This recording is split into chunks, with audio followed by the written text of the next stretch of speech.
Hi everybody, I hope you're well. Look, I thought I'd send another quick video update just about a couple of topics that have been coming across my desk in the last week or so.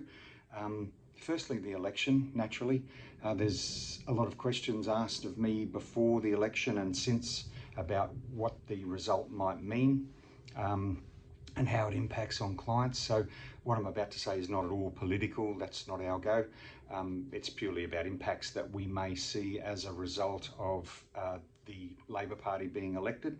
So the first thing probably to say is that there hasn't been a lot of difference between the fundamental, basic, big ticket approaches of both the parties. So first and foremost, the reaction from the markets, also financial markets that is, seem to indicate a lack of surprise in that either the Labor Party was elected in the first place or an indication that the result would create a great difference. So we don't see that that's fundamentally any big problem one way or the other, or big benefit for that matter. So I think what's the biggest issue, and it remains the case no matter who was elected, is the issue of inflation and interest rates. And that's been the cause of the extreme volatility we've seen in share markets and bond markets, particularly over the last 6 months. So that's the issue that's been bubbling away for quite a while. And as we've seen, as the inflation has come in stickier and higher, and faster than was probably expected, it's caused upward pressure on interest rates, maybe a little bit greater than was expected, and that's what's caused this negative volatility. So again, whoever was elected would have to have dealt with that, so no big change as far as the election's concerned there. Budget repair is one of the things that's always on the government agenda, and I know, like a household budget, you either cut costs or services in the case of government, or you increase income, which can mean higher taxes, could just mean higher income from productivity-based activities. So again, that just has to be dealt with, and will remain to see how that unfolds. Housing's probably one of the big hot button items in the lead up to the election, and both parties had schemes for it, but it seemed to me that both results would be upward demand pressure, which means prices probably increasing. So don't see a big difference there. I think that environment of increasing interest rates is probably going to have the biggest impact on house prices and whether they drop or not, and how fast they drop.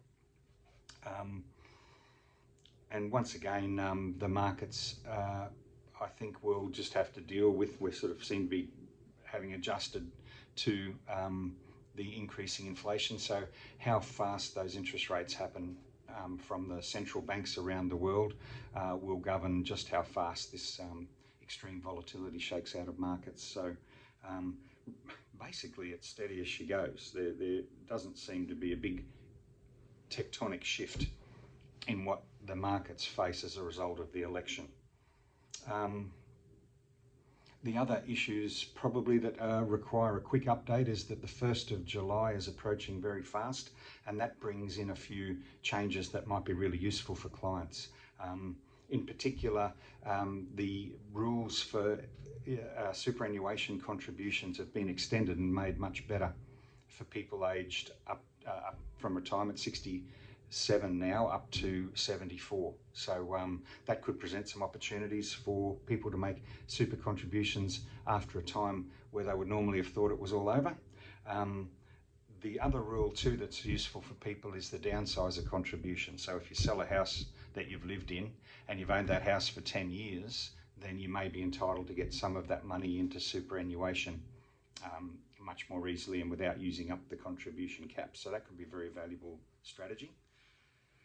And probably the other thing for all workers is that the superannuation guarantee, what the employer pays for you for super, increases to 10.5% on the 1st of July. So from 10% up to 10.5%. Anyway, there's always something on the go. There's always plenty happening and changes in the background. So of course, please give me a call. Give us a call here at the office anytime you need to. We're always here. And otherwise, take care, stay well, and we'll talk soon. Thanks. Bye.